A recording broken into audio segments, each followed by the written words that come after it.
right, welcome back to the Morning Brushback. This is episode 64, and we've got a great guest today. Anthony Silkwood is with us. He is a current Louisville baseball player. He is a pitcher there, and he has a really interesting backstory. So, Bobby, fill us in a little bit about Mr. Silkwood. Yeah, so right out of high school, he enlisted in the Marines, did that, and then I think he said about 8 months left in his with his service, he decided we're going to take on baseball and we're going to try it. Did the junior college route. Now he's at the University of Louisville. Really awesome story. I mean, it's not your typical college baseball player's route.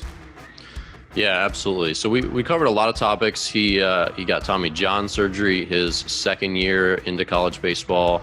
He's been to a couple of junior colleges, talks about a lot of the people who have mentored him and really helped him, and also just his learning curve. So he knew, and I think, and he spoke to this, that, you know, his experience in the military, just learning new processes and diving in and being mentally tough and all that, I think served him really well, because he had to basically go from, he was a position player in high school.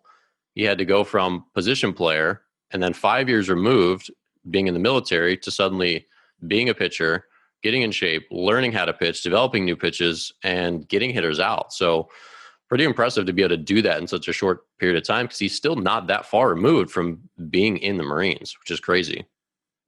Yeah, he's definitely, I think his story is a good one of perseverance for a lot of kids that are trying to figure out their way, especially in the pitching. When pitching is a lot of ups and downs. You're struggling, Absolutely. You're trying to learn yourself. His story is awesome. I mean, 2017, he gets out of the military. It's 2020, he's on the campus of University of Louisville, which is top 5 school in the country for baseball. I mean, they've got, as he speaks to, national championship aspirations. So to come that far in that short of time, it'd be really good for a lot of the high school players that listen to this podcast that have a lot of takeaways from. Yeah, well, one of the things he mentions, and I'm sure this is why Louisville took him and why some of the early, because he said he struggled to find anyone who would take a chance on him right out of the Marines, that they just laughed at him on the phone. You know, oh, you got this 26-year-old guy, or 25-year-old guy at that time. Why would we want you on our program? But the testament to him is his makeup, his character, right? I mean, this is a guy that can be a leader, that does everything the right way, is very process oriented. And the real question is, who wouldn't want more guys like that on their baseball roster, right? I mean, again, just speaking or listening to him speak, it's clear that he's very focused, very in control of everything he does, prepares well, treats everyone else with respect, works hard, and knows what it takes to get the best out of himself. Yeah, he's definitely someone you need to look up to if you're in that limbo mode of whether or not you want to play baseball, whether or not you want to pursue some of your dreams. I mean, this is kind of the baseball dream, right? To go from, I don't want to say rags to riches, but you go from totally out of the game for 5-6 years to now almost the height of college baseball. It's a really cool story. I think everyone's really going to enjoy it. Yep. So without further ado, we're going to jump into our conversation with Anthony Silkwood.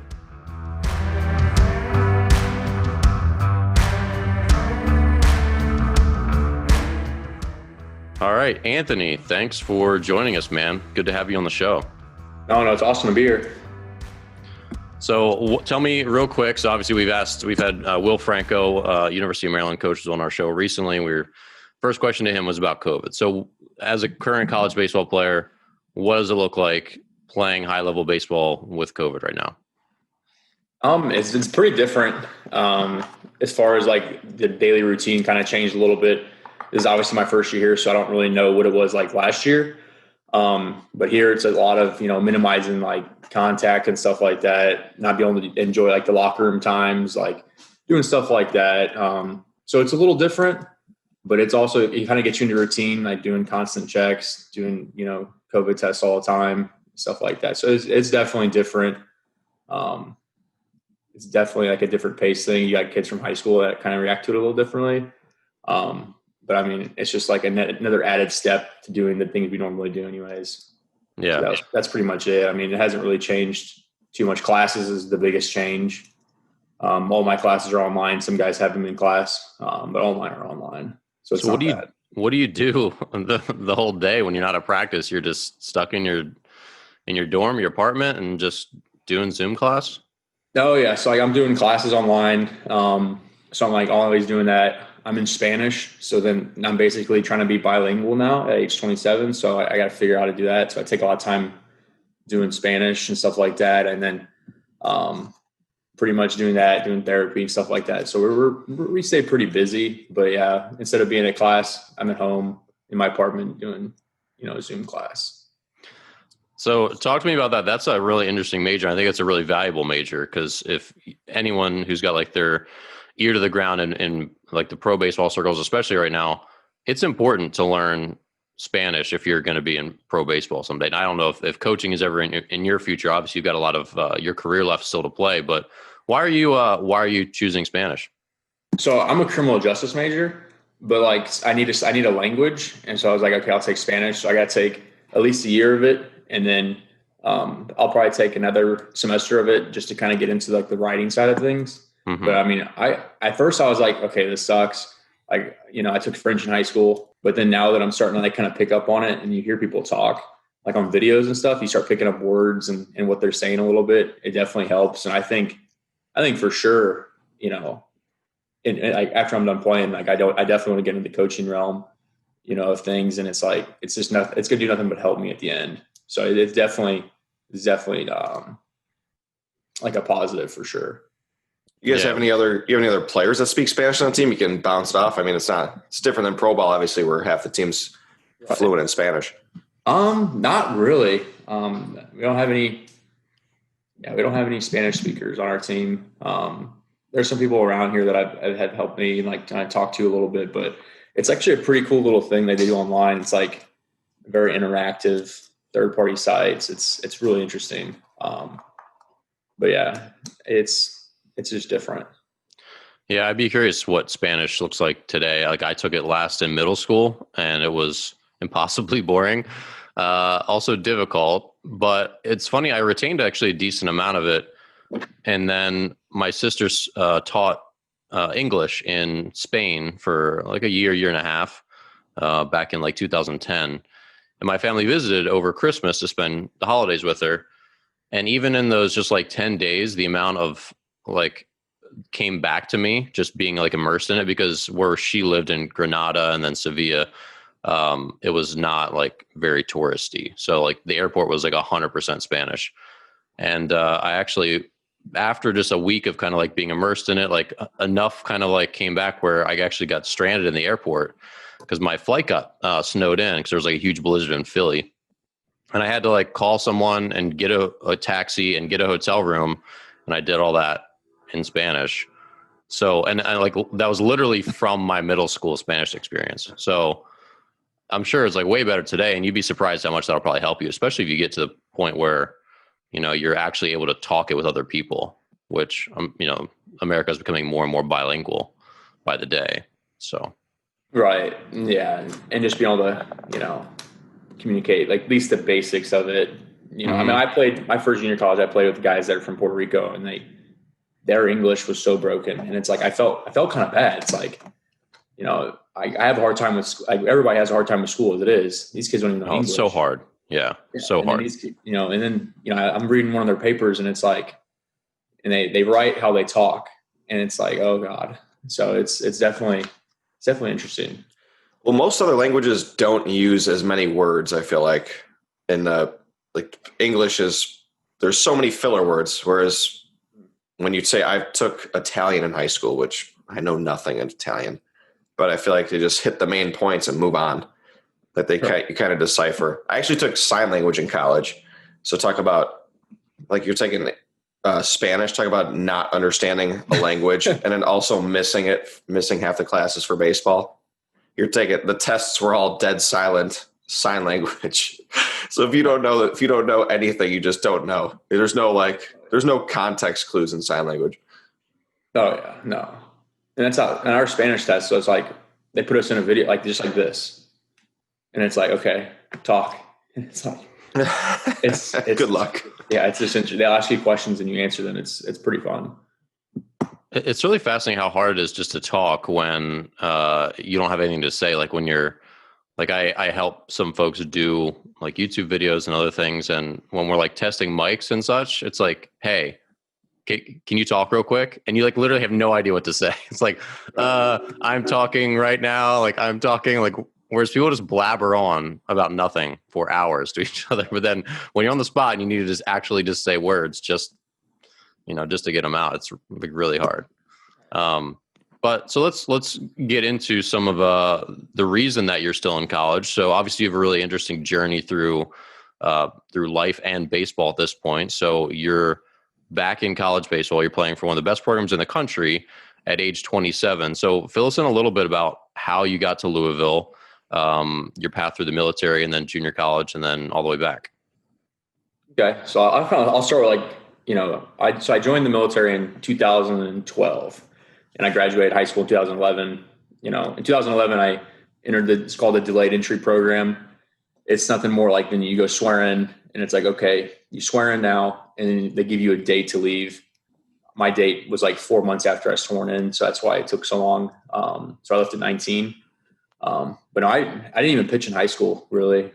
Like I played shortstop until my senior year, then I played third base, and then did my time in the Marines, and about 2 years in, I was like, oh, this is the greatest thing in the world. Like, I'm going to do this for years to come and whatnot. And then I deployed in my third year. So like 2014, 2015 to the Middle East, did all that. Then I was watching Mitch Harris throw like on my laptop and whatnot. He was in the Navy for 5 years. So like I was like deployed. I was watching him, and that was when the Cardinals were running through the playoffs, and he was part of the bullpen for that. So it was pretty cool to watch. And then I started thinking, I'm like, wow, like I wish I would have played college, and you start seeing guys you played against. Like I played against Jake Odorizzi, and that's now a standout in the AL. So it's one of those things where it's like, I started watching it, and then I got back and really kind of sat down and kind of figured out like, okay, this isn't really what I want to do. There's more to my life that I want to accomplish and give and do. So then I started thinking about it. And about that time I decided to get out. My entire time I was in, like people ask me all the time, they're like, did you throw like baseball like while you were in? No, I played softball, like slow pitch softball every weekend. And so was it kind of an abrupt change? So you said like you're really excited about the military a couple years in, and then was it just seeing Mitch Harris on TV, or was it something else? Was it like a slow falling out of love with it, or was it abrupt? Yeah, I mean, it's one of those things. It's kind of abrupt a little bit, for instance, but it's also kind of different. You get into it, and it's just like with everything you have good leaders, you have bad leaders. Right when I joined, I had great leaders, and then I started getting promoted, and I started kind of looking around how things were going, and it was just one of those things where it's like I don't want to become that. I don't want to do that. And then I was able to get put with some really great ones again. And it was just like, I started realizing there was more that I wanted to, like, I wanted a degree. I wanted to do federal law enforcement. So like, in order to do that, I needed a degree. So it's like, you start looking at all the things that like, okay, am I enjoying what I'm doing now, or am I doing it because it's what I have to do? So at first it was like, oh, I really love this. It's a huge change. I'm living in North Carolina. I had a jet ski I would drive every weekend ride on every weekend. So it's like I was living the dream. And then, you start realizing, okay, like, is this the dream, or is this just like something I'm just doing right now? Yeah, like a pit stop. So, did you feel kind of like your superiors had kind of a big bit of control over your life, and that you didn't want to have kind of be in that flux where you have great leadership and you feel really good about your time in the military, but then when, and I think people go through that with their bosses in the corporate world too, right? People love their jobs because of the people they work with. Is it kind of like that? Yeah. So I'm a very big people person. And the thing with that is like the people in the military, your superiors, they have so much control over your whole life. If I'm like, I'm going to make a career out of this, and the person in charge of me just does not like me, and like is just looking for something, like this never really happened to me, but I saw it happen. Mm-hmm. And it's like, they'll find any way to put negative paperwork on you. And that takes into effect of your promotions, and takes into effect of your, being able to achieve the goals you want to achieve in the military. And it's like, the biggest one was when the snipers got caught urinating on the bodies in Afghanistan. I believe Afghanistan. And then the colonel who wasn't even there got fired. So it's like that stuff like that happens.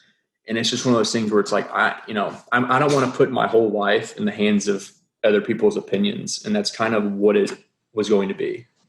But I mean, I had really good ones. I had some ones that I probably would never want to be like. And then I have some that towards the end that were absolutely amazing.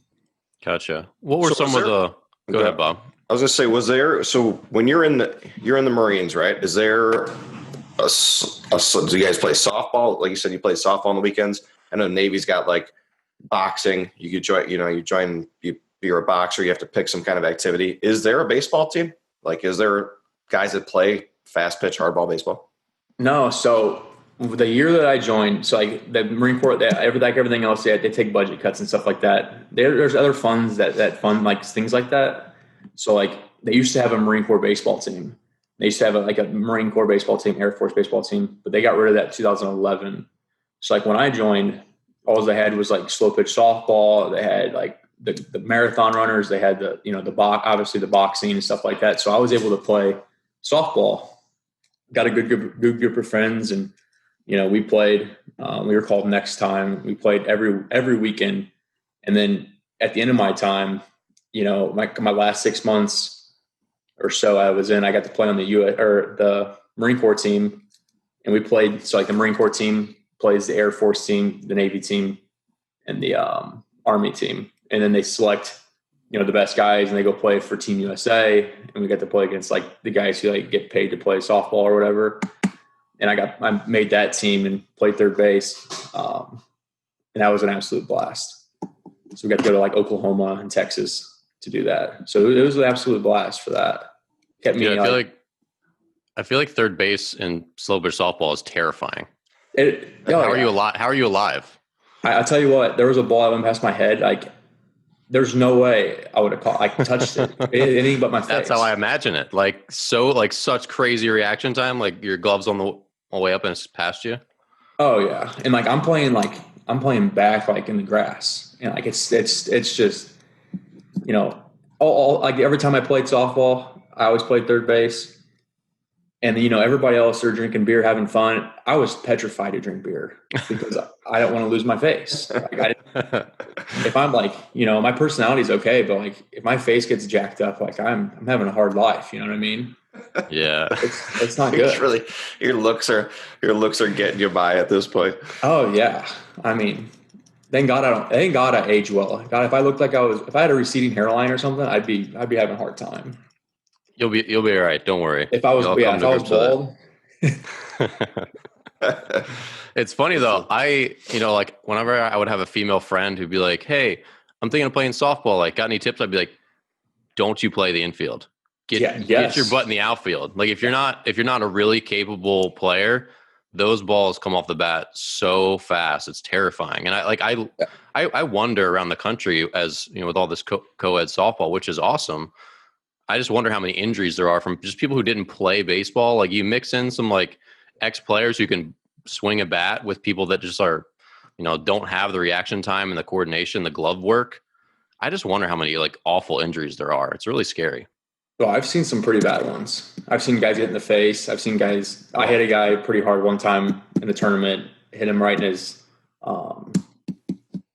groin, and he went down, and he was like, somebody shoot that guy. Like he was not happy. But yeah, I mean, I didn't even play co-ed.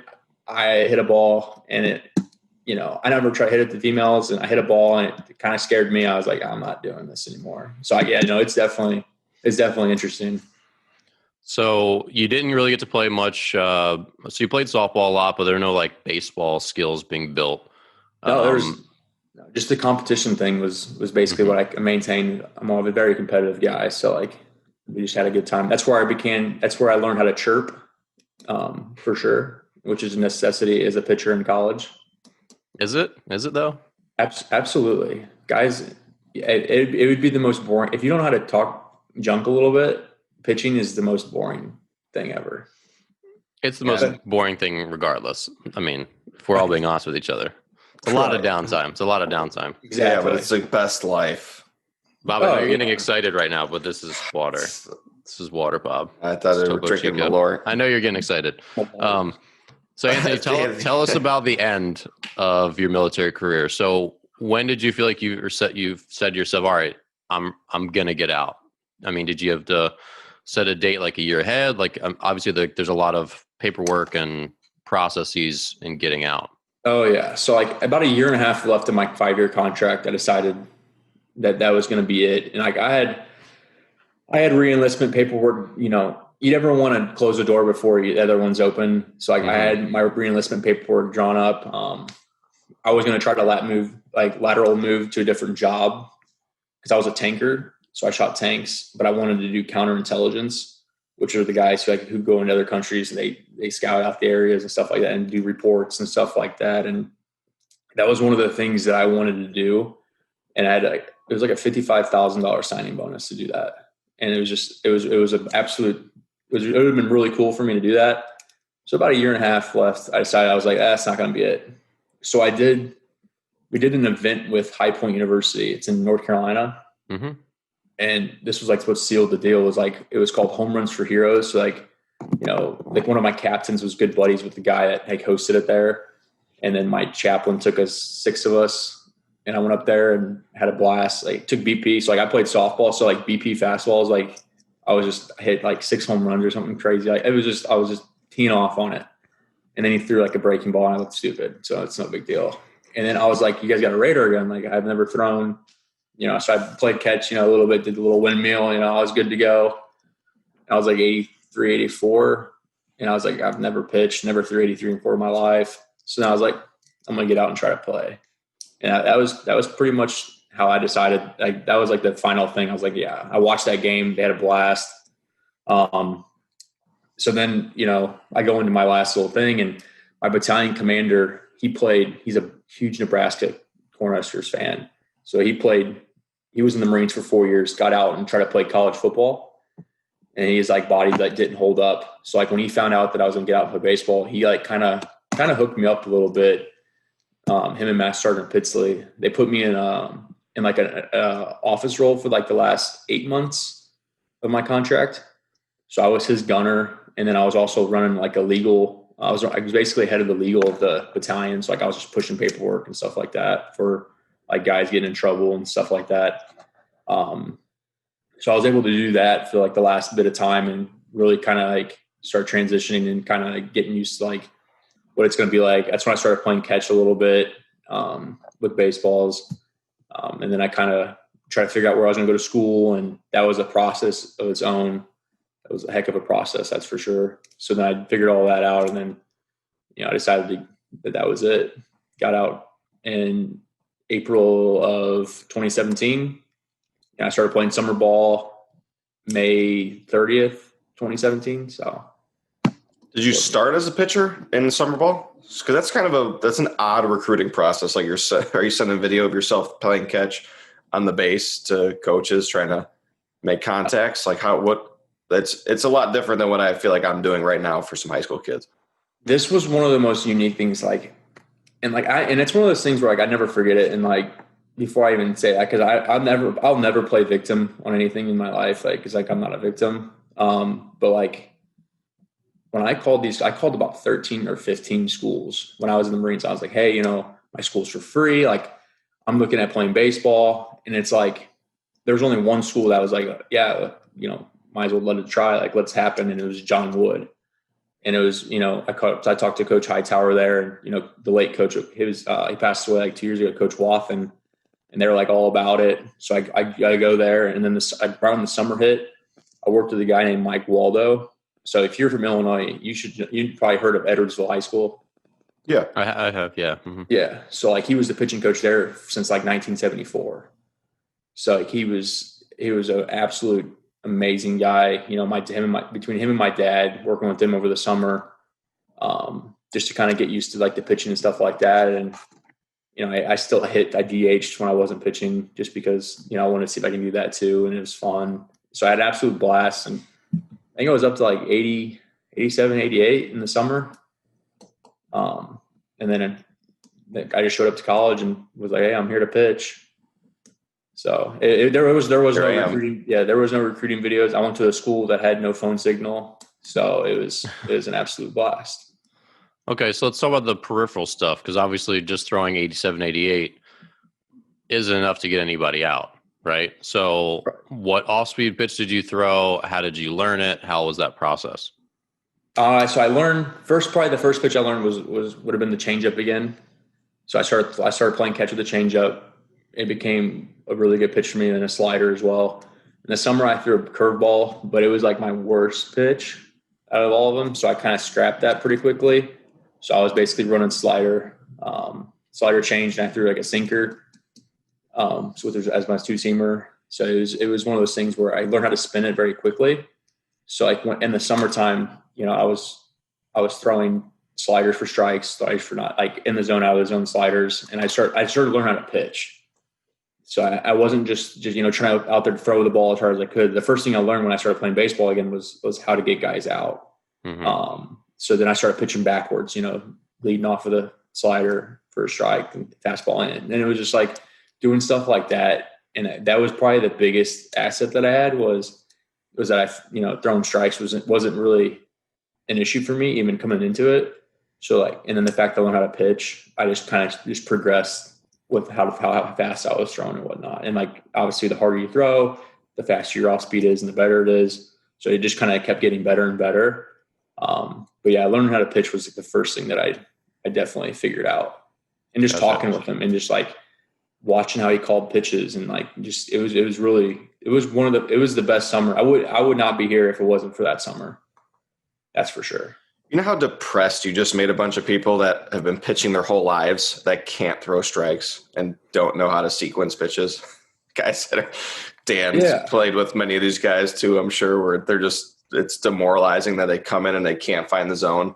And you've literally not played baseball in 5-6 years. And you're like, oh, this is pretty easy. Who'd have thunk it? Yeah, no, it definitely is. And people get, I grind in some wrong gears a little bit too with that. I'm a firm believer that if you can repeat your mechanics and you don't throw strikes, it's a mental thing. I agree. It's what's wrong? What's wrong? Yeah. And it's well, I can throw strikes in a bullpen. Then you should throw harder strikes in a game. Further proves your point. Exactly. Mm-hmm. Right. It's one of those things where it's you see these guys and it's they struggle. And I try to talk to them on the mental side of things because I just look at things differently, I guess, as far as that. But I'm not going to beat myself. I didn't take 5 years off baseball, play at 26 to walk the house and lose the game myself. You know what I mean? It's just not what I wanted to do. So yeah, it definitely is. That was my strong suit for sure right off the bat. Well, I'm sure you also probably approached it a lot more tactfully, to use a military term, but you probably learned all right, this is something that I'm coming from behind to try to do. I'm, way older than everyone else. I haven't been a pitcher. So you're probably looking for the fastest way to be good quick. And like you said, to get guys out, I think you probably had a much more advanced just starting point than other people. You probably had no illusions. I just can't just throw fastballs for the next 3 years. I got to learn how to pitch. And so you're probably really plugged in and mentally aware of what was working and what doesn't, because you had to sort that stuff out fast. And that's probably, and I've never been in the military, but I imagine that's kind of how the military is, where you get thrown in situations and you need to process it and learn on your feet. Am I right or wrong there? No, yeah, that's exactly right. And it's there's a lot of setting yourself up for failure in the military. And that's, anybody who's a pitcher, you understand, if you don't react to failure good, you're just going to crumble and it's going to look terrible. So yeah, no, you're exactly right. It's exactly what it is. You just got to be able to kind of figure it out or you don't. It's very pro ball mindset-ish in the military. It's you're going to figure it out or you're not. Yeah. And that's the thing I think a lot of young players lack, is that they'll just be out there and they'll walk 3 batters in a row and it's just this, they're missing the same exact way. It's do something, do something, right?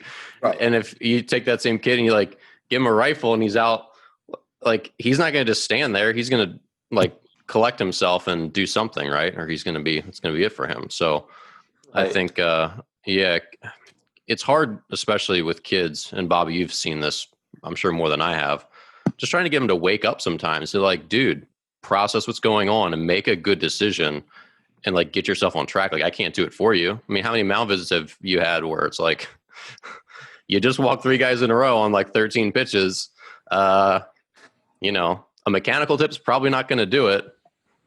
You know, compete. Yeah. You know, I think it's competition is the biggest thing, right? It's the kids are probably more, they're almost more afraid to fail, like to be beaten than to just throw it, like fail. Like they don't want to fail and they don't want to get beat. So like there's no middle ground. Like you have to, there's an overlap there, right? To compete. Sometimes you're going to get beat, but you're definitely going to lose if you can't fill up the zone. I feel like this probably took a lot of that, you know, in your whole experience. I mean, correct me if I'm wrong. You're mid-20s going into school where the kids are what, 6-7 years younger than you. Like you have to just throw it on the table and hope and see if you can hang, right? You don't have time to feel out situations as much. Yeah. I mean, and that's the thing too. And it's like, I just don't know how kids, I don't know how people do it. Like, I don't know how you throw 3 fastballs and 2 feet in front of the plate and not change anything. And it's like, and for me, it's just like, I look at it as always like, I know that I'm doing every single thing that I can do to prepare myself to pitch throughout the week, throughout my sleep, throughout what I eat and everything I'm doing. So like, I know for a fact that I'm not going to let myself beat myself. Like that guy who's probably not doing everything he's supposed to be doing, he's not going to, if he beats me, then he beats me. If not, like I'll refuse to like let myself get beat by myself for sure. You know, and I think that's like the biggest thing, kind of like the mentality side of it. It's like, you know, I'm going to make that guy prove he's better than me. And then he's going to have to do it again when he comes back up. Yeah. So let's talk. So from the early part, you're just getting back into baseball. What happens next? So I get to John Wood, right? And I have a great time. I struggled a little bit on the mound a bit in the fall, kind of getting used to everything. And, you know, my thing is like, when I do something, I do it completely. And I just got introduced to like the drive line stuff a little bit, but not really, kind of doing stuff here and there. And it was like, I think I just got introduced to it too quickly. And it was like, I went from not throwing baseballs to throwing baseballs all summer to kind of going into that. So I did all the workout stuff in the winter and then, you know, started kind of did something in like early spring and my elbow didn't feel right. So I took about 4 weeks off or so and I got into the season, started pitching well. I was, 88 to 90. Like I was striking guys out. I looked like, we went down to North Carolina, Myrtle Beach, and, I threw 12 innings down there in a week. In 12 innings in like 10 days. Got ejected in my first college start. That was a good one. Went out away from a complete game shutout. Got ejected. So that was cool. Well, you have to tell us what for. I mean, go on. Yeah. And then I got back and it just didn't feel right. I threw a game on short rest. We were supposed to play. I was supposed to pitch against Parkland College where I ended up going on Saturday. I threw on short rest on Wednesday or a Thursday. And I called the coach. I called the coach out, like pitching coach. I said, "Get somebody ready because this is it. Like something's extremely wrong. It hurt so bad." Last pitch was 84 miles an hour, 83 miles an hour. Kid swung at a high fastball, and that was the last pitch I threw until summer of 19.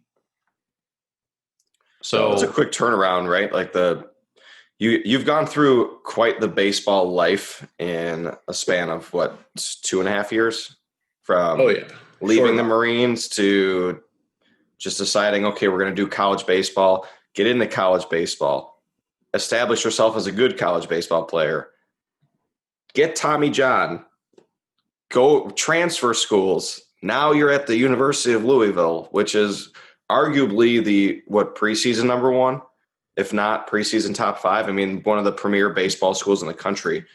Like, do you ever just wake up, look around, and like, where am I? Yeah, I mean, and you look at it, and it's like, if I kind of look at it, and it's like, well, damn, that sucks. Like I've had terrible luck and like this, that, and the other. And it's like, how could I think I have terrible luck when I end up at a place like this? So it's like, I kind of look at it, I'm like, you know, if I didn't join the Marines, I wouldn't be here. If I didn't get Tommy John, I wouldn't have went to Parkland and I wouldn't be here, you know? And so you start kind of looking at it like both like, I think that sucks. You know, if COVID didn't happen, probably wouldn't be here. So, and it's like, you start kind of being more appreciative of like the little things that happen. I kind of like the process. And it's like, but yeah, never in my life would I ever dreamed of being at a school like this. Like, there's no way. So let's touch briefly on Tommy John, and let's get up to the present day at Louisville. But so you got Tommy John. Who did your surgery? How did it go? And then what happened next? So I got it in St. Louis, Dr. Dr. Pallot's office in St. Louis. They're the Cardinals orthopedic surgeons. Did that August 8th, 2018. I was misdiagnosed at first. They were just like, no, that's not that. It's not that. And then I got it. And it was like, it was torn about 50%, and it was just stretched to the point where it was doing nothing. Yeah. So I got that, decided I wanted to do the rehab process at Parkland with a guy named John Goebel. He's the head coach there now. He's a pitching coach. He single-handedly helped me out probably with the most out of everybody that I've ever had any kind of contact with as far as baseball. He played for Mike Waldo at Edwardsville, so that's a connection there as well. He did so many things for me I can't even explain. So I did that there through my first so I did that rehab there, did my therapy every 3 days a week at Athletico. Worked with one of their old people there, and it was a great time there as well. And did that 3 days a week for 7 months. Watched every one of your Chronicle videos, compared myself when I was throwing to where you were at. So that always helped me out a lot. And then I kind of got into like the throwing at 10 months and like 3 weeks, hit 90 for the first time again. At 11 months, I played my first game in a summer league. It's called EI. It's like an adult league. I played there rehabbing my second Tommy John. For the Colfax team. Okay. Yeah. I played for, I don't even know. It starts with a G, Gill Flats, something like that. Gill Flats. So I did that, was 90-91, did that. Also every Sunday for the summer, got recruited to, Western Carolina. That's when that whole thing kind of took off there. Got to pitch against Ohio State in the fall. So that was fun. Did that at Prasco Park. It's where like the Reds did like their minor leagues this year. Mm-hmm. So it was a pretty cool little place, but, then transferred back, COVID happened, and here we are. So it's like, Tommy John, it was really a good process. It was one of those things where it changed me as like my perspective, like of everything that I did, caused me to get routine, caused me to start doing routines. I did driveline as far as like my rehab. It was very not standard. Like my first ball that I threw was a green plyo ball, and it was a pivot pick. So it was a very like data driven, type rehab process. It wasn't the basic doctor one where I throw, 60 feet or whatever. It was a lot different. Why did you choose that? Well, nothing I had done at that point was ordinary. And I was like, he was like, I think this would be better for you. And I was like, okay, has anybody done it for you? Like, have you ever done it with anybody else? And he was like, no, you can be the first. And I'm like, okay. So then I did all my research, talked to a guy named Troy Rawlings. He played at Wisconsin, he played at Washington. He did the same kind of a very similar process through driveline. Did my research, and I was like, all right, like, let's go, let's try it out. Huge results caused me to get routines, caused me to start doing things properly. It was less aggressive at the beginning, and it progressively got more aggressive as far as like the throwing. So it was definitely, I think it was definitely beneficial for how I am. And I did everything I was supposed to do too. Like if it says, don't do anything today, like I'm not doing anything that day. Like, so I was very like routine with my program. I didn't miss days. Gotcha. And then what was the process with you connecting with Louisville? So you're pitching for Parkland and they just came out and watched, or what? So they came out and watched a different kid pitch the day that they came out. And I had never really talked to them until, I was talking to other schools and stuff like that. And I was having a hard time getting to schools because of my grades. My grades are good, but because of my credits and my degree percentages and stuff like that. So I was running into issues academically as having like too many credits and not enough like degree percentage like towards my degree. So like it was I was running into that issue, and like I had schools tell me that I was gonna be good. I actually like verbally committed to another school, instead of Louisville, just because of the situation I was gonna be put in. And then I found out, 6 days later that, by the way, you got to take like 15 credits of summer classes. And I'm like, what do you mean to do that? And it was an absolute headache. And then they kind of came up out of the blue, friends, like, I guess kind of out of the blue. They're looking for a guy, and, Global reached out, and it happened very quickly. And it was awesome after talking to Coach Snyder and, Coach Mack, and then, Coach Williams. It was no brainer. Like they make you want to run through a wall. And so what did they like about you, and what are you? So when they came and watched you pitch, like what did they see? Like velocity, off speed stuff, command, like what is your scouting report? So the uniqueness of this all is they never saw me pitch in person.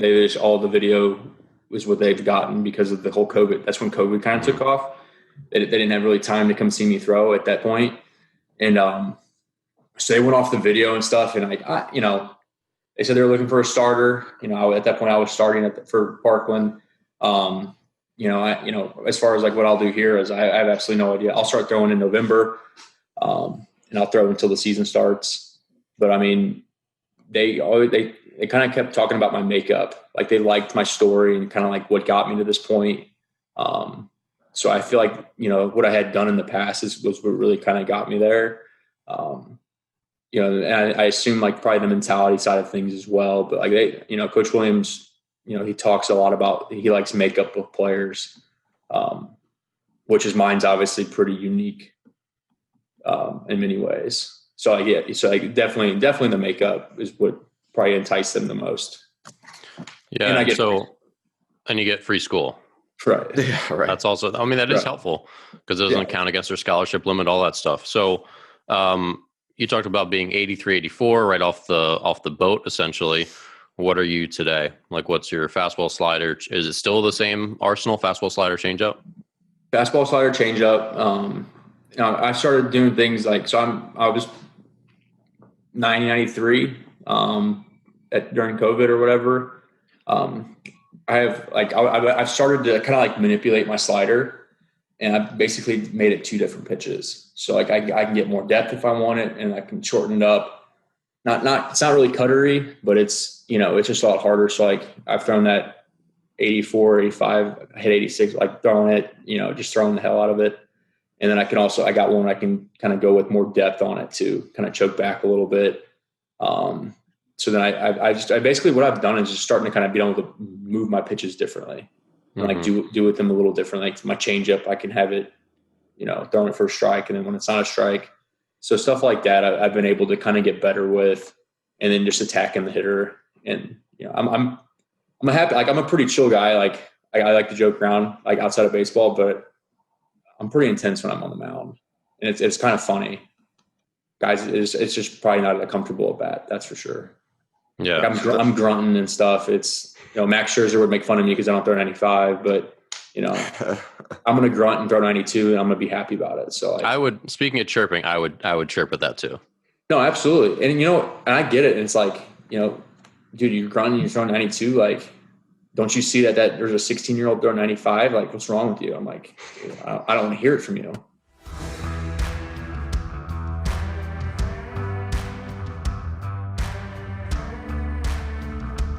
So anyway, what are your goals for the season? So you're at Louisville, one of the premier, obviously baseball programs in the country, and potentially like in the running to be a starter. Like how are you preparing for the season mentally, and what would be your ideal role if you had your pick?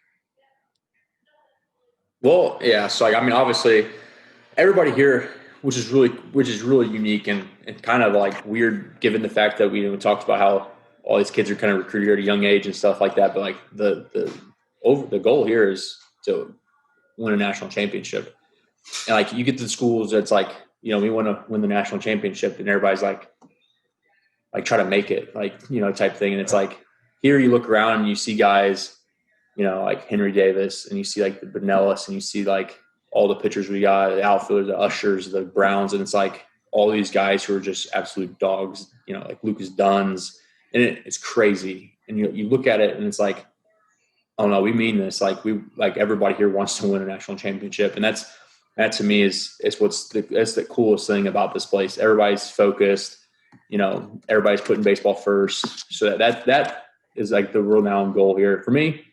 I want to be able to help however I can do it on the mound, as far as roles and goes, stuff like that. Like, to me, I don't care. I think that's kind of like the clear consensus here too, is like, I don't care if they want me in the bullpen, I'll be the bullpen guy. If they want me to throw in the midweek, I'll throw in the midweek. If they want me to throw on the weekend, to me, it does not matter. If I was to, be like, I want to roll, it's obviously any valuable inning to me is the same. So it's, I want to help win. I don't want to be just a cool story and like, well, I'm glad you made it here, like type thing. It's like I got here because of the things I've done in the past, but like now I'm ready to kind of like be like, okay, I should be here. I'm not just right.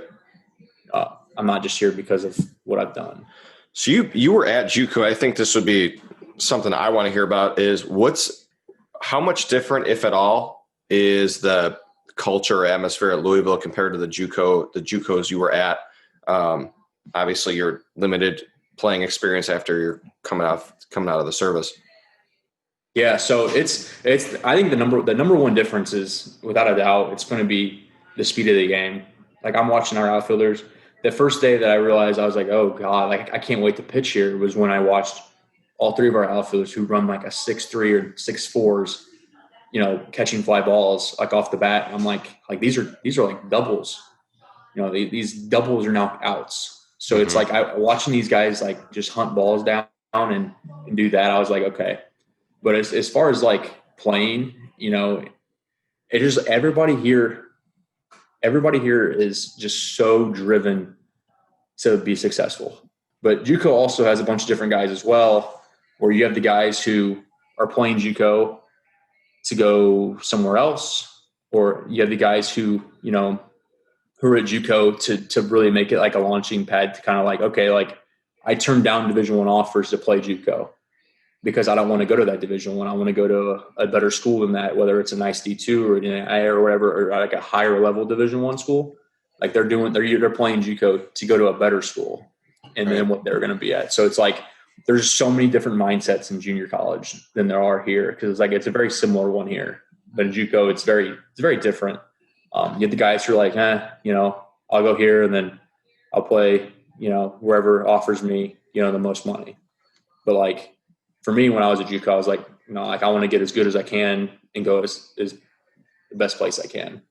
That's interesting because it's like kids have I don't want to say a negative outlook on junior college, but they don't understand that like the guys at junior college, maybe not all of them, like you said, some of their focus is in other places, but they're trying to get somewhere. Like they're there for a purpose. It's not like an end goal. It's a go between. Oh yeah. And that's what Louisville sounds like as well. Like it's a go between for a lot of these guys. Oh yeah. So like, I talked to Coach Garsha, Dave Garsha. He's the head coach of SWIC, and he's going to flip. He's already flipping the program a little bit. He's got a lot of cool guys coming in, but it's just like, I talk to him all the time about like very similar to that. It's like, you want to get guys in junior college who don't just want to play junior college baseball. Like you want to get guys who have aspirations, because at the end of the day, it's about how much you grind. Like you can go to practice and do everything you're supposed to do at practice, but if you go home, and eat 10 chili dogs and do nothing else on your time, like you're not going to be able to do anything else. So it's like, getting the right guys, even at junior college, really helps, with everything else. And here it's like I said, it's night and day because everybody's just locked in. Right. So what kind of pitching stuff are they doing with you guys? Obviously, maybe there's some stuff that's you kind of keep under wraps, but are you guys using any of the any of the interesting new technology like Rhapsodo? You guys tracking a lot of stuff? Every program is different, and I personally enjoy like that. There's a good balance that I think at a lot of the best programs, like they realize that technology is good to a point, and they still have coaches with tons and tons of experience who are like, look, this is important, but also your mindset, all this other stuff, your prep is important. But what are you guys doing with tech? Is there anything interesting that you didn't maybe do at your previous stops along college baseball? Yeah. So I think the most interesting part is, and I'm not going to go too in depth on what I think, just because I don't want to say or whatever. But one thing I really do love here is that anytime you throw on the mound, you're getting videoed from 4 different directions, which is good. Pitchers like to do that. I like to watch the video, and you're also, off the game mound, you're throwing and you got TrackMan, and it funnels all your information, and you can go back and you can look at it. You can look at your numbers. You can look at everything after the fact, and you can look up your certain pitches and stuff like that. So you get all that information already. So that's already just a huge step up. Bullpens we have bullpens. You can throw off Rhapsodo. You can do certain things. Coach Williams has a lot of guys doing different things, so nobody's really doing the same stuff.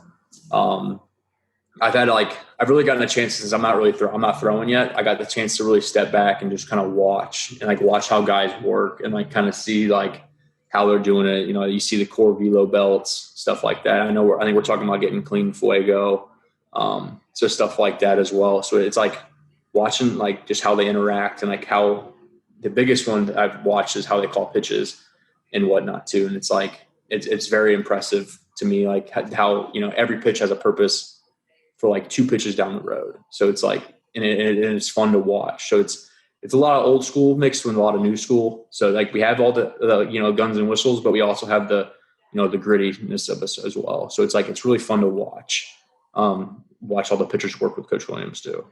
So it's a little bit of both. So why aren't you throwing right now? So I pitched in the summer a little bit, got kind of flared up a little bit, and it's not a big deal or anything like that. So basically there's a few of us that are we're through in the summer, we slowed down.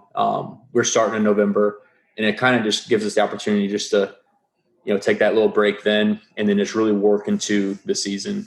So for me, it's it's a blessing and kind of disguise in a way. So it's I got to mentally learn all the things we needed to know while my body physically rested. So now once I start throwing, mentally, I know how he calls pitches.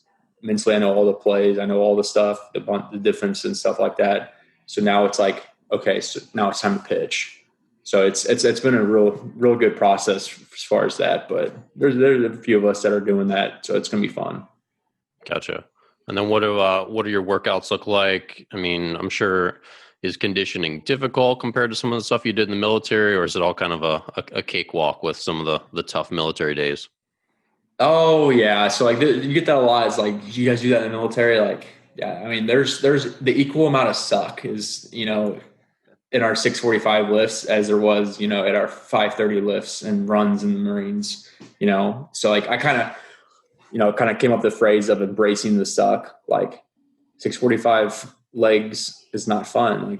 I don't wake up and yay, let's go lunge with a lot of weight on our back because I suck at it. And it's so basically I just embrace it and kind of just have fun with it. But we have a really good weightlifting program. Coach Farrell does a great job. Do all that. 4 days. I did it today, did it yesterday. We did conditioning on Mondays. But yeah, right when I got here, we ran 2 miles for time. So that was interesting. That was the first time since the Marines I ran, for time. So that was fun. And then, we kind of run into it, and now we're on it's called football lifts, which are more intense now that the fall season's over. So I'm getting a lot stronger, definitely getting a lot more mobile. I came in at 228. I weigh 213 right now. So it's been a good little journey. And how tall are you, just for reference? 6'3". Okay. So you're a tall, 6'3". tall dude. Yeah. Oh yeah. And then, every single day I work with the trainers too. So like Pat, like our trainers, Pat and Travis, and like I spend more time with them than anybody. And thank God they have a sense of humor. Otherwise it'd be so bad. It'd be awkward. It would be so bad. As far as the strength program, how many days a week is it? How often are you guys actually doing, outside supplemental baseball workouts? So right now it's a little different because we're doing it's individual time right now. So like, we lift 4 days a week. So it's good. We do Monday, Tuesday, Wednesdays off, Thursday, Fridays. And it's good. I mean, every day's different, and we kind of like to push ourselves on Fridays and Mondays a lot. We push ourselves every day, but it's just different kind of, their leg days like more, Friday and Monday, and it's a good time watching everybody lift and get excited, and watching kids, get stronger and get lifts they couldn't do. It's a lot of fun. Is that different than what you're used to maybe in the Marine, as far as working out? Is it not enough? Yeah. Is it more?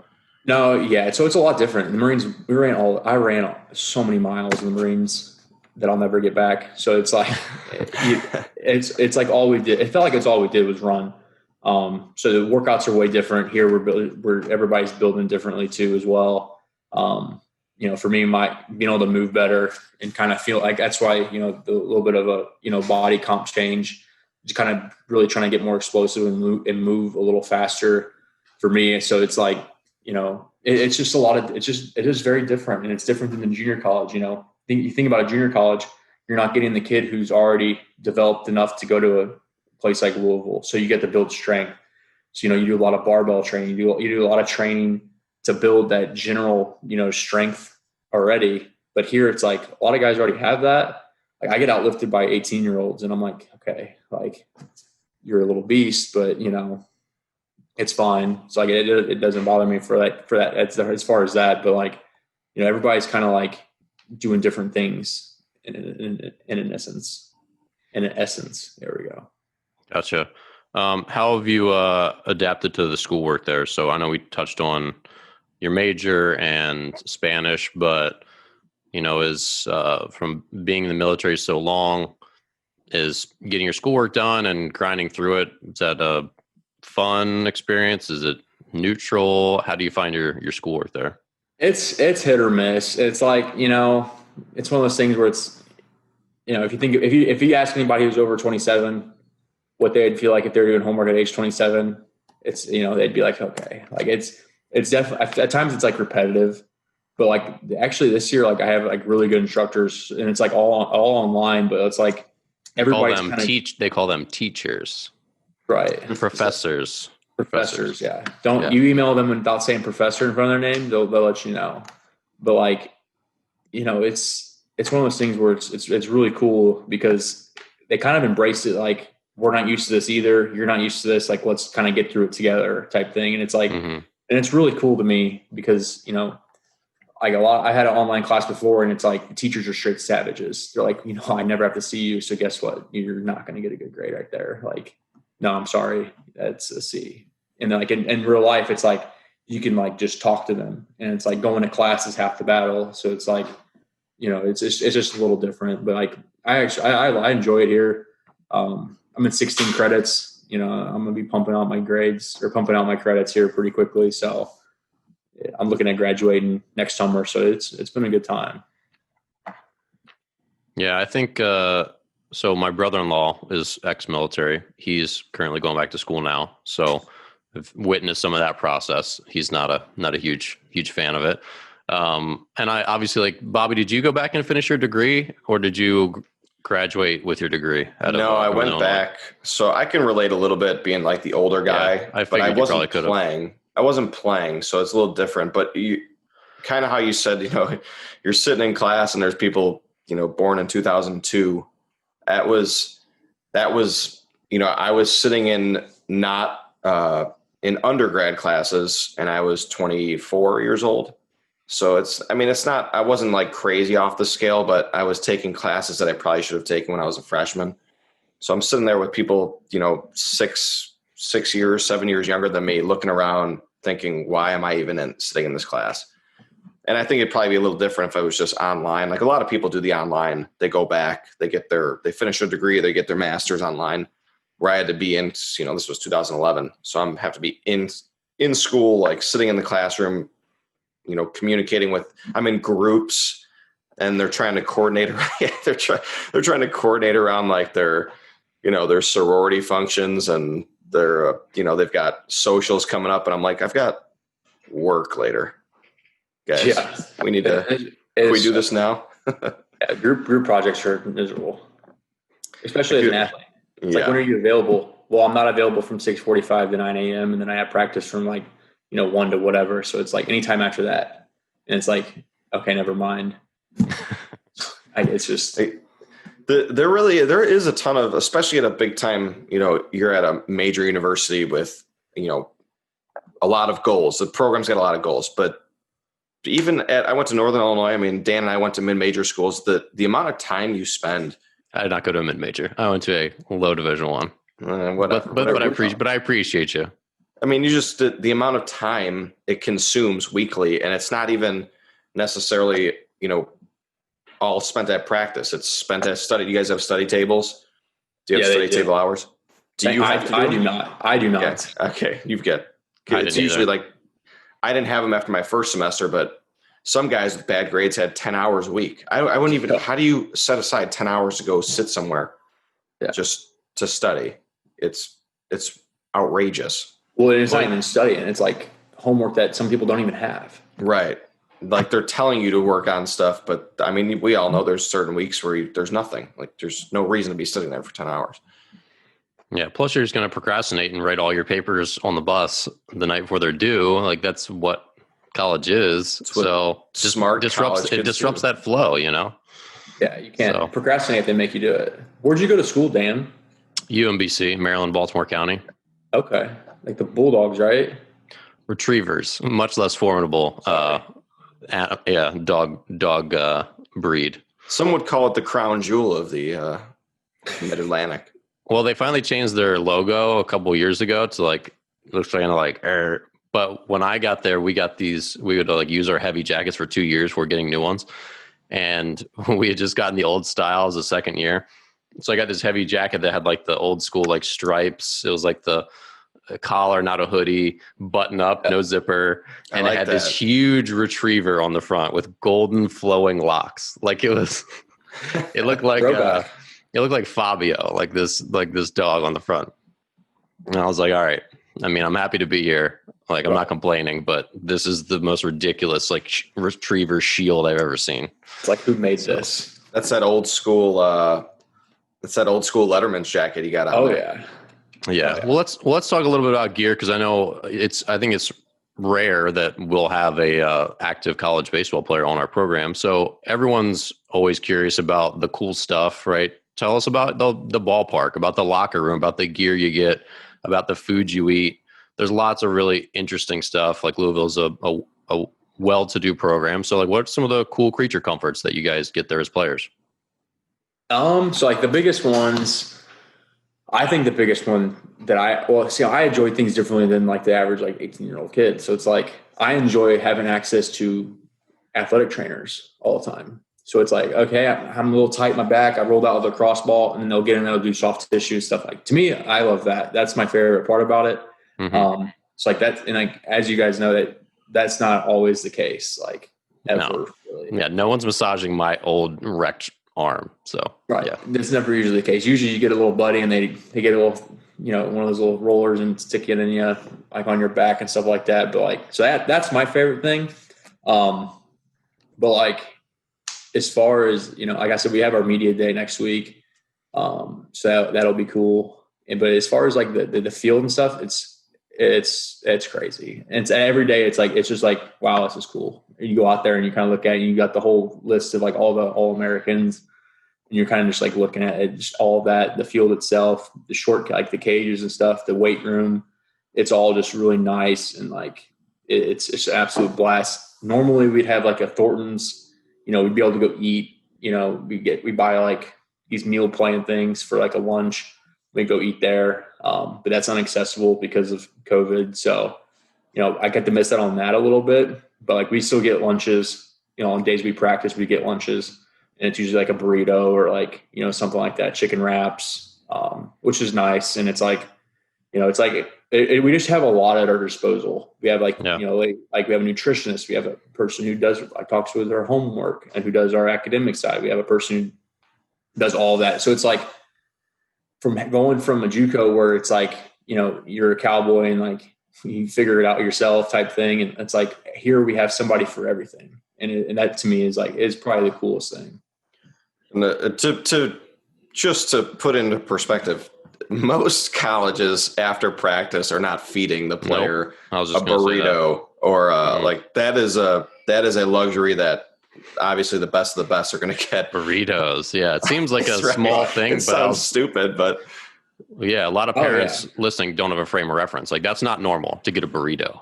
To get a burrito is not normal, folks. Well, it's just not normal to have all of those resources available. Like you could, I had a buddy that from high school that went to Florida State, and first talking to him on the first day he got down there, he's like, "There's a just bin of batting gloves and Evo, guards and thumb guards." And I think in my college we got one pair of batting gloves for the whole year, which is, no one's complaining. It's just the different levels of like accessibility you have at certain universities. And Louisville is probably, I would say, in the top of the top. Yeah, I had batting gloves. I don't hit. So it's like, right. Well, those are for keeping your hands warm when you're sitting in the bullpen, not pitching for 8.5 innings. No, they've got winter gloves for that. Yeah, right. And it's like, we get a lot of cool stuff too, like that. Is like the hoodies and the stuff like that. Like we get a lot of clothes and apparel, and it's cool. You haven't gotten to experience the social campus life, but you have to wear something that tells what team you're on. Otherwise, how else would anybody know? You have to wear something that says Louisville baseball. Yeah, and everybody knows. Yeah, everybody knows. Yeah, we all got little backpacks with like little Ninja Turtles running around here with Louisville baseball written on the back of it. It's great. Well, people, like we've been talking about, people don't know the finances of college baseball, but if you're spending $250 feeding your team after practice, which seems like a very normal, reasonable like thing to do, right? That's $5,000 a month. Like that's not a small amount of money. And then you practice, that's based on 20 practices a month, and there's probably more than that. So then you extrapolate that out, all fall, all winter, that's $25,000. Like schools don't have that budgets, in their budget. Yeah. They just don't. That's not baseball budget for college. No. At least the colleges that Dan and I have been to. Yeah. When we get like stuff like we get a glove, like we all get custom gloves, and like these are things that like in the shoe, like it's crazy to me. And it's one of those things like I just can't, like, I don't take it for granted because, I've been the JUCO guy, or like I've been, the guy in the Marines, where it's like, you don't get the best stuff. Like you don't get, but you got to make do with what you get. So it's like people on the outside in like kind of look at us as like being like a white collar type thing because of all that. But it's like, I really feel like the mentality is so blue collar that it's interesting. So it's like we're like a blue collar, white collar place. What's the coolest thing that you've gotten at Louisville baseball that you didn't get at junior college baseball? Like what was the first thing when you walked out and you're like, man, this is awesome? I'll tell you what, designing my brand new glove, which is all red, by the way, that was Good luck with cool. that. You better keep that out of the sun there, Sonny. Gramps. Gramps. Yeah, I know. It's a tough color to maintain, but you'll get another one next year. Right. Yeah. You'll be okay. Yeah. So like, I think the glove thing was really cool, coming in, designing your gloves and stuff like that. But like, I think, once all this stuff happens, like social media is kind of like booming.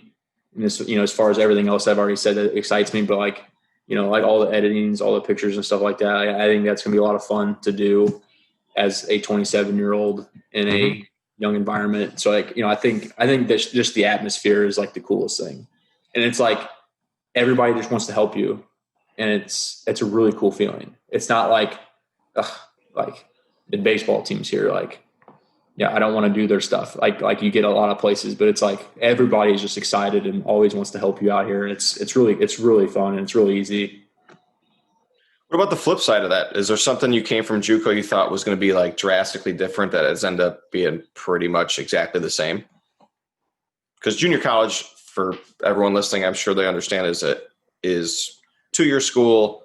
You're basically on your own for everything. Now you're at 4-year Power Five school. Yeah, I mean, I think the biggest thing is like coming from the JUCO to this. It's like you would think the game would be so much different, and like you would think like being able to play the game is so much different. But it's just like at the end of the day, when it's time to play baseball, you just play baseball. So it's like it's very similar in that aspect. Where at JUCO, it's like depending on what you get and depending on where you go, it's a lot of like it's just a lot of different things. And it's like here, it's like we still get a lot of instruction and we still get a lot of conversations, a lot of learning points and stuff like that. And like you would think it'd be like a lot different in that aspect, but it's really the same. Like you get on the mound, it's like okay, let's like you hear him talk. It's like okay, let's go. Like don't let the game speed up on you. Like slow it down and like kind of do your thing. So it's like everybody likes everything, and when it's time to play the game, it's time to play the game. And that to me, like it's very similar to that. Yeah, definitely not different like I anticipated it to be. I expected like this crazy like difference. Yeah, well, I think especially some of the junior college baseball I watched in Illinois last year, like I was impressed at how big and strong those dudes were. Like junior college baseball, obviously there's way bigger fluctuations in probably junior college baseball than there are in D1 baseball. Like in D1, like every team's pretty big. You could definitely get some feast or famine in JUCO because the resources are so varied. But the gap, I'm sure, is much less depending on what program you come from. Like if you look at, because the team I'm talking about is, Parkland's a big, strong team. I have a bunch of kids that I used to work with that are there right now. And I know I've met John, the head coach there a few times. We never really spoke that much, but he seems like a super well-regarded guy. He was always super polite, respectful of my teams. But like his team, some big kids, and the local team. I'm blanking on my own town's name. Bobby, what town did I live in? And what Bloomington was it? Normal.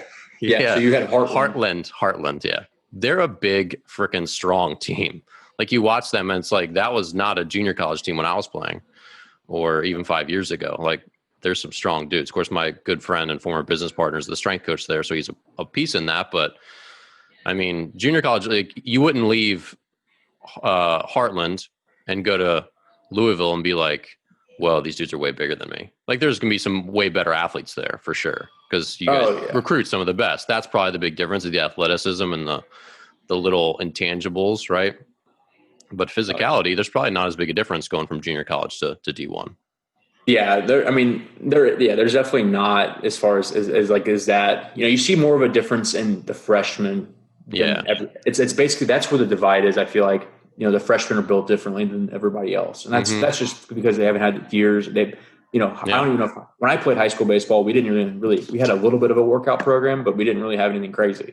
Yeah, I mean, it was just a lot of like, and that's why I feel like football players were always better baseball players in high school, is because of that.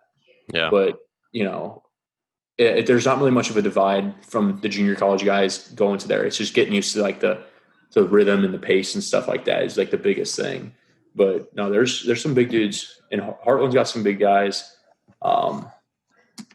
In Parkland, when I was there, we had some big guys as well. So you're definitely right about that. There's definitely not that huge gap.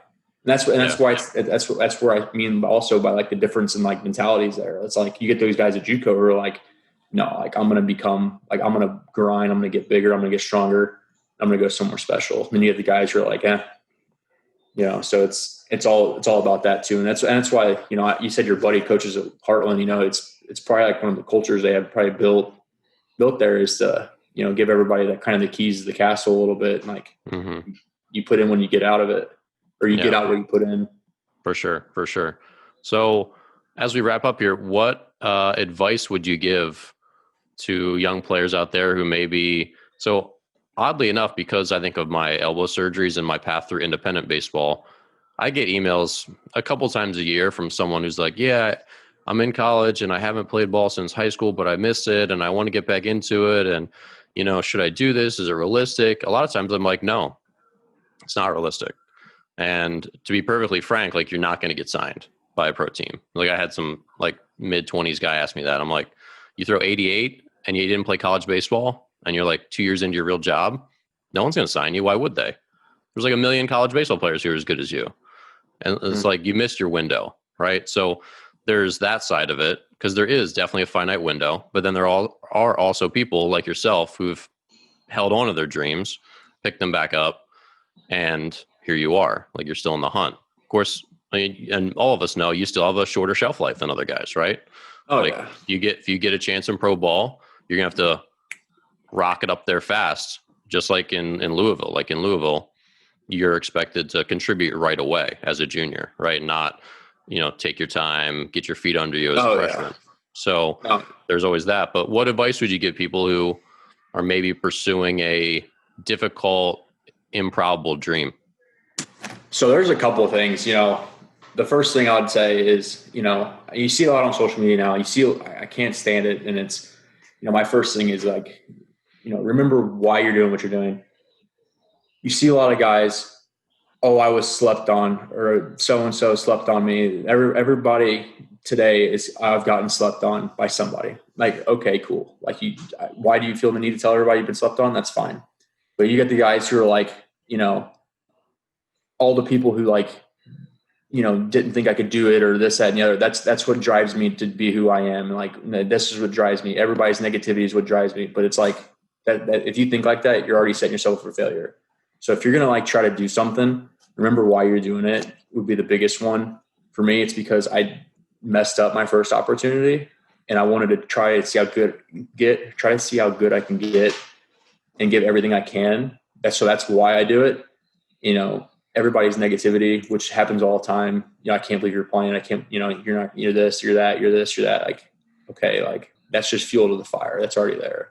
So it's like, you have to already design like why you're doing it and making sure you can do it at your best of ability. Otherwise you're just wasting your time. Like you said, like baseball has been like I've changed my entire life just to make sure I gave baseball everything I could, just to see how good I can get. But yeah, so you get a lot of guys who really focus on doing something just because others say they can't. And like, that's not a healthy way to do things. And it's just, you're just setting yourself up for failure. And then the other thing would be, making sure that when you do stuff like this, that you pick the right place to do it and you invest time into the right people. For me, I invested myself into the right people. I've gotten close with people, certain people's opinions matters to me. Like, I could have came on here and Dan, you could have been like, you shouldn't play college baseball. And I'd be like, okay, like that's your opinion. That's your opinion. Like, I have no issue with that. But like, to me, it's like the people in my circle, people I look up to, like, my dad, Coach Waldo, Coach Garcia, like, those people, what they say about my career, like I take that to heart. So like, don't take everything critically from people. Take it from people who really who really want the best in you and the best for you. Take that advice and just kind of go with that.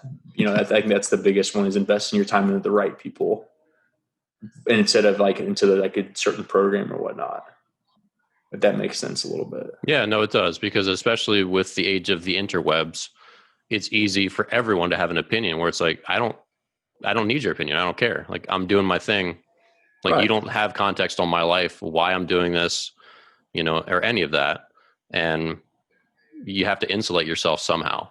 And so, yeah, I think valuing some people's opinions and not others is a way you do that. Oh yeah. And you always value people always value opinions. You just have to select whose you value. And to me, that's a huge step to becoming anything. I'm sure you guys have this podcast. There's people who are like, nah, yeah, that podcast sucks. And it's like, nobody cares what you have to say. No one says that. No one actually says that. Literally zero people say that. Yeah. And if they do say that, they're probably from Chicago and they're probably a Cubs fan. So then there's that. Mm-hmm. You're probably right. 100%. So the criticism does come, and I'm sure for you too, people are like, I don't want that guy on my team. He's 26. I don't want that guy on my team. He's too old. But hopefully more coaches out there realize that a lot of times, especially someone with your experience, that, hey, we got a good leader, a good mindset guy, like a good clubhouse guy we can drop in and trust. Like, I think it's easy after our conversation today to see that you're a trustworthy athlete to have on your squad. What you just said was the craziest thing too, is like going through the recruiting stage at my age is so different. Cause like, I'm like, okay, well, I'm going to coach one day. So it's like, I want to see how they do it. And like listening to some of them, I'm like, holy crap, I would never say that to a kid. Like it makes no sense, but like, yeah, you're exactly right about that. It's completely crazy. Well, especially in college baseball where there is no shelf life for you. That's what strikes me as odd. Like in pro baseball, it makes more sense. They pass up on people by age, right? Because, and I faced this as I got older, like I was 30 and just coming into my own where I was probably like developmentally like 26, but I was 30 and they have 25-year-olds that can do most of the stuff that I can do.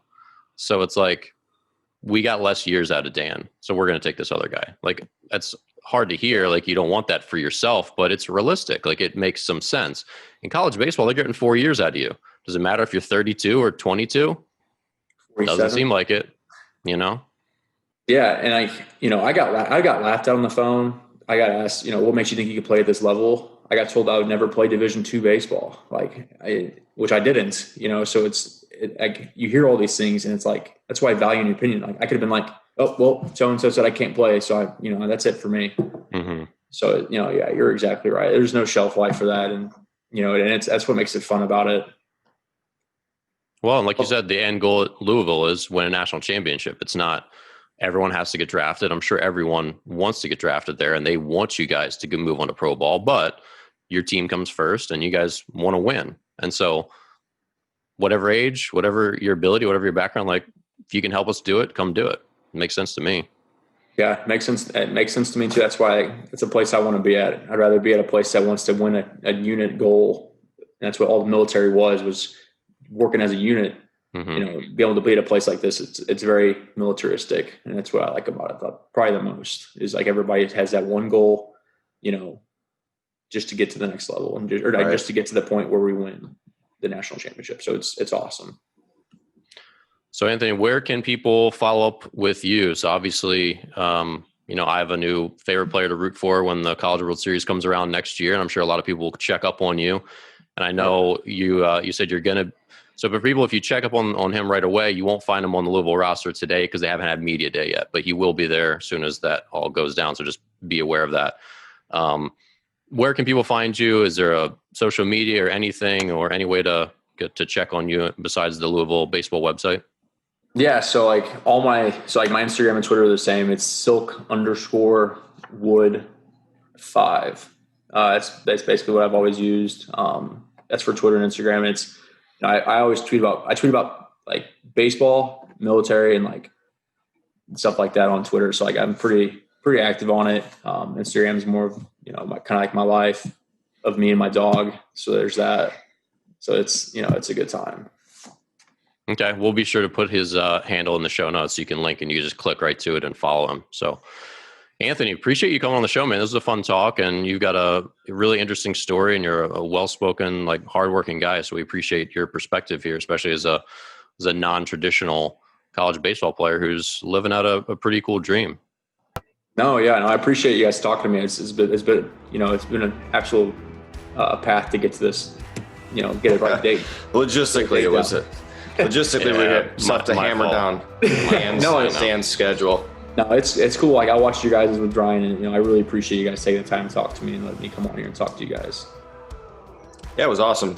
Appreciate you coming on. And for anyone listening, tune in next week. We'll have a great guest and see everybody next time.